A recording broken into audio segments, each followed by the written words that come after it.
Good afternoon. Man, I've been thinking a lot about some of this stuff in the news. I've been thinking a lot about these celebrity deaths and all the attention around that and all the issues associated with that, and people saying things like, well, you know, her dad talked to her, Kate Spade's dad talked to her a day before or an hour before and everything was okay, and Anthony Bourdain's friend talked to him and he thought everything was okay, and you know, and then also this information that's out there about how these suicide rates are climbing and depression is climbing and anxiety is climbing. And then I say to myself, well, what if Kate Spade or Anthony Bourdain or any one of these people out there who are struggling with these issues, what if they would have said something to their friend? And then what would their friend even do? What would they even say? You know, what needs to be said to the person when they're in that state of mind? Go to your therapist, go to your psychiatrist, get your meds adjusted, have another CBT session. I mean, I know that this is real. Like, depression is real. Bipolar disorder is real. Anxiety is real. It's a deep, deep issue. And I don't know if there's any easy answers that anybody could have even given if they would have known. But I know that we can't just operate the way we are, and we have to somehow try to raise awareness. We have to somehow try to have these difficult conversations.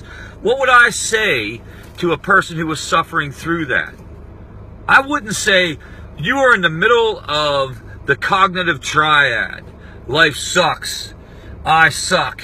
It always will suck. Let's talk about your serotonin reuptake inhibitors.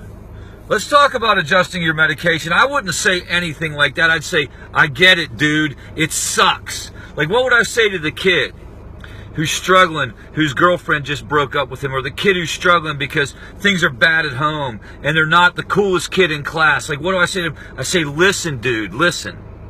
It's going to get better. It can get better. This period of time is a window of time. It's a window of time. Like, you're in school and you're in that gauntlet, but you need to understand all these people and all these systems and all these folks that are telling you your lesson, they're full of shit. Because you know why? I'm a therapist and I talk to them too. I talk to the winners and I hear how they want to jump off bridges. We got all these images and these impressions and this I'm better than you society that we all live in. Every commercial is all about, you suck, Rich. Look what you don't have. Run out and buy the newest thing. Sometimes it works, sometimes it doesn't. I don't know what I would say, and I don't know what's the right thing to say.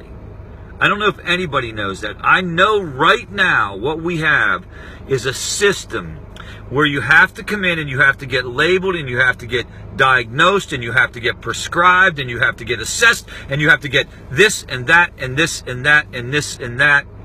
And it seems to be missing a lot of people. What if we all, as just other citizens, instead of as professionals, just other citizens, we start to work on what needs to be said to people?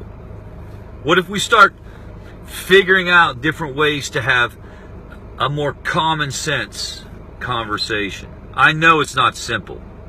And I'm not trying to detract from anybody's place of primacy. All you psychiatrists and all you therapists, or should I say us therapists, we are still very, very important. And we will still remain on the third-party commercial insurance panels. So don't worry. Business will still be booming. But what is the conversation? What is the missing link? What would Anthony Bourdain's friend have even said to him? Dude, I got your back. Do you want to talk about this? Would it have been just listening? Is it that we just need to become comfortable with this topic and make it okay to talk about? I don't know, man. These are just some random thoughts. Sunday afternoon car rant.